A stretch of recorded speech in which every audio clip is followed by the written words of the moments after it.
And I'm so glad, and this is the last time I say this today, to welcome a perfect match of speakers, Céline Brucker and Stéphane Grenier. Thank you. Welcome, both of you. Hello. So you've come a very long way, both of you, I must say. Stéphane, yes, no. Yeah, well, Céline, you have more than 24 years of experience. That's a long way also at L'Oréal Paris, and a strong expertise in beauty, in brand building and transformation. From New York to Paris, you've built a career at the intersection of innovation, consumer insights, and purpose-driven leadership. Welcome, Céline. Thank you very much. Glad to be here. I could also add that you are coming from Vivatech, but it's needless to say, all Vivatech is coming here. So, Stéphane, hello, or should I say konnichiwa? Konnichiwa. Okay. So, Stéphane, you're indeed a very fitting match for this roundtable, as you've also worked at L'Oréal for over 15 years. Colleagues and friends. And more recent years, you've held the role of managing director for France at Amazon, and you're now still MD, but at Amazon, but this time in Tokyo, Japan. Welcome, Stéphane. Thank you. And you're a frequent multi-recidivist, I don't know how you say that, as a frequent speaker at the Data Collaboration Summit. You were here when we were 30 in the room, so I appreciate that you're still with us now. Thanks for inviting me again. Of course. So it's a huge pleasure to have you both. We had something, I think, on the data collaboration journey, but I really don't remember this slide. Oh, this is just a basic slide. Céline, at L'Oréal, you've been real pioneers in data collaboration. Your expertise is priceless, both for retailers and publishers. Could you maybe share a little bit with us the L'Oréal journey in data collaboration? Yeah, so it started with a first North Star objective, which was how to increase our share of bathroom. At L'Oréal, I'm heading L'Oréal France, we have 4 divisions with brands in 4 different channels. And even though we are in the bathrooms of 42 million of French people in France, the truth is that it's mostly with our mass brands. It's not so much with our other selective brands. And if I look at our share cross-channel, we were under-indexed versus what the customers do, clients do, consumers do on their own. So that was the first recognition and objective, of course, to increase what I call our share of bathroom. And actually, in parallel of this recognition, we were starting to work and discuss with Carrefour, not yet with Amazon, and pretty much sharing a common objective, realizing that 50% of their clients doing their groceries were not buying health and beauty at Carrefour. So, of course, when you put that on the table, and with Alexandre Bompard, actually, at a top-to-top meeting, I shared the data with him, and we had just started, actually, doing the first POC with Carrefour, and in a very short period of time, just targeting those people who were not buying HAB products at Carrefour, using the data that Carrefour was starting to make available to us, we were able to very quickly increase new to category through this activation. Okay, Stéphane, can you maybe tell us a bit this story? Because we often notice that great data collaboration journeys start with an encounter. So what happened in your case? Well, in our case, I think we met many years before. We met again. I think what clicked was that both, I believe, L'Oréal and Amazon are very customer-obsessed companies. And so it was discussing with Céline and the team around what are you looking at increasing your share of bathroom, and how do you work backwards from those customers, and what can Amazon data allow L'Oréal brands and marketing teams to understand, and how to plan and buy media in a more efficient way. Maybe Céline, yeah, because when we first started doing these first POCs with Carrefour, and then we figured, okay, we had 1P data, but it was also very segmented. So and all of that started 5 years ago, to be honest. And so we started deciding that we needed to unify, to unsilo our own 1P data, creating one L'Oréal consumer data. Then we started creating clean rooms with several of our retailers, and then we had 2 years ago thanks to you, actually. A great strategic discussion with Alan Moss in the US of Amazon. And we can go to this slide.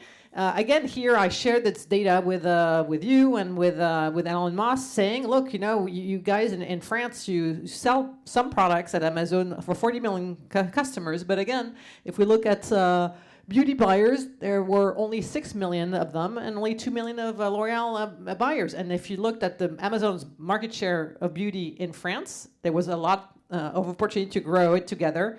So it seemed obvious, and I'm really proud actually, because this conversation led to a big AMC program together, and where you gave us access to your data, which really helped us really move along and really create value together. Yeah, the collaboration was to go beyond the classic data that we give to brands on their customer journeys and customer purchases, but look at the higher part of the funnel. Look at beauty customers and non-beauty customers, and how can, by sharing that type of data with a big brand like the L'Oreal ones, we're able to grow the overall share of beauty within Amazon and help L'Oreal grow its sales on Amazon. Thank you. Always so exciting to understand how the story came out and how you unlocked this, because I guess putting France on the map at Amazon was something. I want to deep dive a little bit on this and ask you both, actually, what are the main subjects today, if you can share a little bit, of data collaboration, measurements, targeting, insights? How do you leverage AMC in a way to develop use cases? Well, you can see them here, actually, at the bottom of this chart. It's really to grow the beauty business together. And by doing that, it's obviously focusing on recruiting new to category buyers at Amazon. And we can measure it, and we do measure it. And I can't share the specific data, but it's incredibly, we always have some benches, of course, that we ensure to measure, the activation plan versus a standard, and it goes. We recruit much faster than what would happen naturally without this strategy. So we do that a lot. Of course, lifetime value of consumers, that's also key. Cross sell, +1 strategies. All of these things we pretty much we can activate very with a lot of determination together. One thing that was discussed today, and I think Sorin mentioned it, the AMC is a mean to an end. Data clean rooms are just a tool. And sorry about the first part of the whole afternoon. But again, when you go back to the brands, at the end of the day, you use data clean rooms as a technological tool that will help you enable your teams to do better things in terms of media. And what worked with Céline and the team is that we built a KPI framework. We were discussing about KPIs, but it's basically how do you transform your business objectives through the funnel, awareness, consideration, conversion, loyalty, very simply, and how do you transform those business goals into marketing goals and into media goals and KPIs to start with. So how do you work backwards from the needs of the business, growing the category, growing the share of the bathroom? How does that translate into marketing objectives and media KPIs? The second aspect is you start with your customers and you work backwards. Who are the customers that you need to target at those different levels of the funnel? What do you want to measure? What are the KPIs that you measure? And then comes the how. And that's where the clean rooms start being very efficient, because that's where you get all the data, where you ingest first party, second party, third party data. But also how do you circle the learnings from the past campaigns into future campaign planning and buying. Thank you, Stéphane. Maybe, Céline, a little bit about the main objectives and KPIs of your data collaboration? Well, we have, in all our data activations, we have control groups, and that's really key because we want to measure incremental OS. And we are very strict about that. So incrementality is for sure an objective. To build on what Stéphane was saying also, and you're right, we always start from the consumer and the consumer insights, and the AMC is a great tool to get those consumer insights. And we go all the way, depending on the business cases that we want to develop, we create custom audiences, so that it's easy also for marketing teams to activate some audiences that are off the shelf for them, but we created them knowing the consumer insights and putting them into an audience that they can then activate with several brands, actually, so again, that we increase our cross-channel and our cross-brands market share. So EROAS is a key KPI. Our infamous share of bathroom is one that I track quarterly too, and I'm really excited about that one, of course, because being the head of L'Oréal France, that's my market share that I'm in charge of. Yeah, so I would say that the need for control groups and agreeing to KPIs that are shared is how we create value together. I mean, we do all of this in a win-win spirits. We deeply believe that doing this with partnerships with retailers is definitely a win-win partnership. Thank you, Céline, so much for sharing this. Stéphane, I must say I have a little personal question here. You're a friend of the Data Collaboration Summit. You deserve an award, right? But we would all like to know, how was it in Japan? What is your lost in translation type of approach to retail media? How is the Japanese market different over there from Europe or the US? So very, very simply, because I guess you're not very interested about Japan, but it's the third largest media marketplace in the world after US and China. It's about $46 billion. It's a country of 120 million inhabitants. Digital has grown up to 52% of the total media. People are changing the way they consume media and the way they consume video, the same way they do in Europe and in the US, maybe with a little bit of a couple of years back. And so the challenges of brands are exactly the same. Customer journey fragmentation, very difficult to chase where customers are consuming the media, and measurement and efficiency is exactly the same. The biggest challenge we have in Japan is that only less than 20% of the digital media is spent programmatically. It's 50% in Europe, it's 80% in the US. And so we're in a very modern and very traditional country, which is, I think, the kind of aha moment for me is the mix of traditional and modernity is actually also very valid in the media world. Thank you so much, Stéphane. I want to move to the next section around AI and clean rooms. We've been discussing this already a little bit. I understood, Stéphane, you said we're just a tool. Clean rooms are just a tool. Well, they happen to be quite central in your strategy. Useful tools, but a yes, tool anyway. Very useful. So talking about tools, I wanted to share something that L'Oréal Canada just shared with us and authorized us to present today.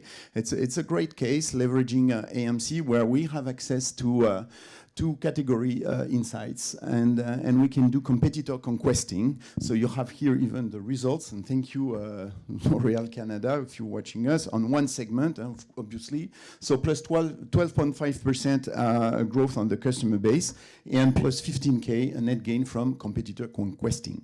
So this is an amazing feature that you guys offer. I would love to have your feedback on how central this component of the offering is. What we've seen for the data clean room that we own, but I believe it's the same for every data clean room provider, is you're basically trying to answer three major needs from a marketing and media perspective, owner's perspective. The first one is, we talked about it, it's marketing intelligence, consumer intelligence.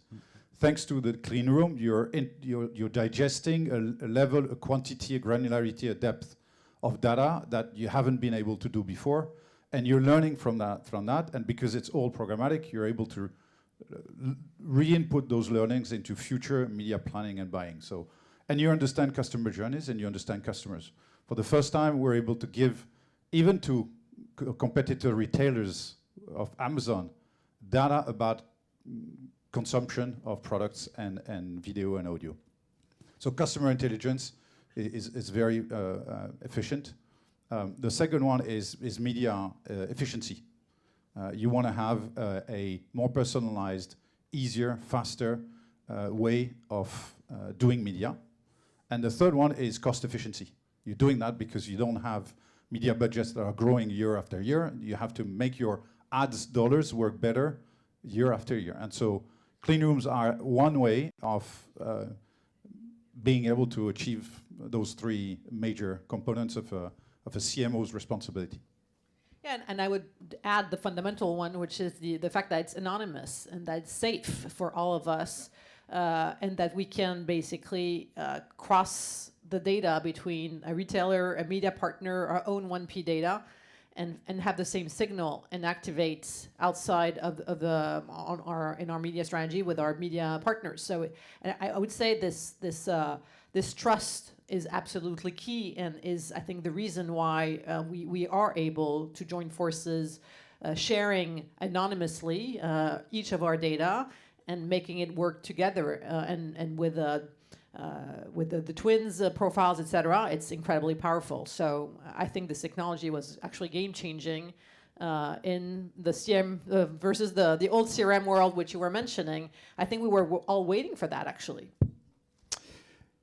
I agree with that, even though the old CRM is still quite powerful, as you know, Céline. But talking about Amazon and the clean room love story, Stéphane, I wanted to also share this story because a few weeks ago, we got a call from a very senior Amazon person telling us, you know what you've been doing with Amazon Clean Room. So this time we're talking AMC on AWS, so Amazon Clean Room, by connecting and bringing in AWS 3 new data sets, the Trade Desk, DirecTV, and Ampersand, together with AMC, obviously. They told us, you told us, this is the first time at Amazon that someone is doing that. So first of all, I want to congratulate all the Numberly teams for doing this. Thank you for your feedback, Stéphane, and I'm glad to know a little bit what's your view on the role of AWS Clean Room. So very briefly, Amazon Ads and most of Amazon technology is driven by AWS. It's our proprietary division. It's our cloud service. So we run most of our stack under AWS. But AWS is a very separate entity that has developed clean room technology for all businesses, regardless of you're doing media. Where we've seen the benefit is that AMC is for marketing and media, and a lot of the data can be separated for CRM, for first-party, for different usages. So you put your data into a clean room of AWS, which allows you then to connect it to AMC without leaving a privately safe environment. So that's the first benefit. The second benefit is because your data is within AWS or with its competitor, you can use it for more than just media. You can use it for research and innovation. You can use it for sales. You can use it for a lot of logistics. You can use it for a lot of different areas of your business. But also,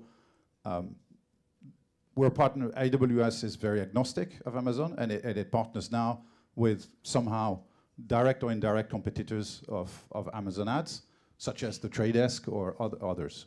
And we do that because we're customer obsessed, and brands and clients are our customers. If you go the other way around, what we're doing on AMC is also to open up to competition. So AMC is for advertisers, and we're developing the same technology for publishers, because we also believe that driving some really interesting deterministic signals for publishers is going to be a win-win for everyone. Why? Because publishers all of a sudden are going to have information about all their pages, all their we're probably going to do that with Netflix at some point in time. We're doing that with TF1 and M6 here in France, which is a first in Europe, which we're very proud of. And we're actually giving publishers the ability to understand where the demand is coming on their supply. And all of a sudden, they can propose to brands areas of their supply that all of us that we know are highly attractive to beauty customers, for instance. So it's an interesting point for publishers. It's an interesting point for brands. It kind of connects supply and demand in a much more direct way by using deterministic signals of consumption. Quite amazing. Can I just ask that you don't get acquired by Publicis? You'll have to ask Andy and Jeff, but might be the reverse. Small But risk. I'm not. I don't think we'll be. I don't think that's our That was the business. scoop today. And I don't think that's our business anyway. I think we're very happy to work with Publicis and other media agencies. Sorry about that. I couldn't help. Céline, you have the top European retailers in the room and remote. What would be your message to them?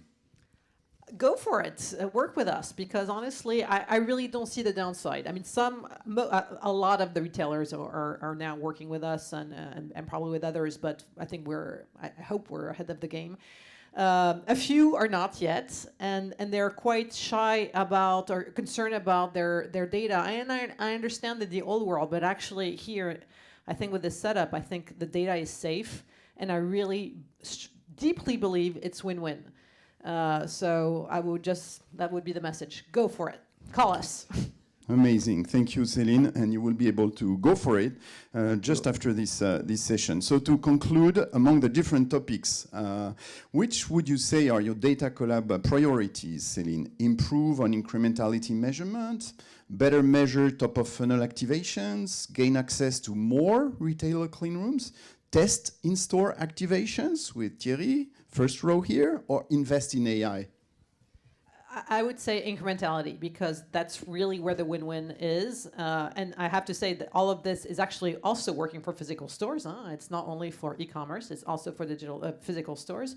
So, and I think incrementality is what we need to aim for together, actually. So that would be my first objective together. Wonderful. Thank you. Stéphane, any reaction to this? I think it's the right way to look at it. Yeah. Historically, I must admit it's been challenging to measure incrementality on Amazon. Yes, I mean, we probably weren't as transparent as we are today. And again, it reminds me when we, to the message of Céline to retailers to keep working with brands and be more open. About 25 years ago, we opened our stores to external sellers. And we invented the marketplace, and everybody told Jeff Bezos and the Amazon team, "You're completely crazy. You're going to kill your own business." And the answer has always been, we do it because we believe it's better for the customers. So again, at the end of the day, brands and retailers are all in for customers. And if you partner together on behalf of the customers, and you understand their needs, and you work backwards from them, there's no reason why that collaboration wouldn't be fruitful. Céline, you have the honor to conclude this day with the last question. How do you see the future of data collaboration and retail media for L'Oréal France and Amazon? It's obviously very strategic, because Amazon is accelerating everywhere in the world. It's a great partner, and I think also it's a media partner, obviously. So we continue the conversation, and because you produce also movies, you're into music. I think really getting the experience and working the whole consumer journey with this data mindsets, going all the way even to physical events. We were sharing with Alan Moss the way physical moments, and I agree with you that physical moment is important. So data strategy can go all the way through the channel, starting with all those fun events and measuring incrementalities through control groups and really building the business together.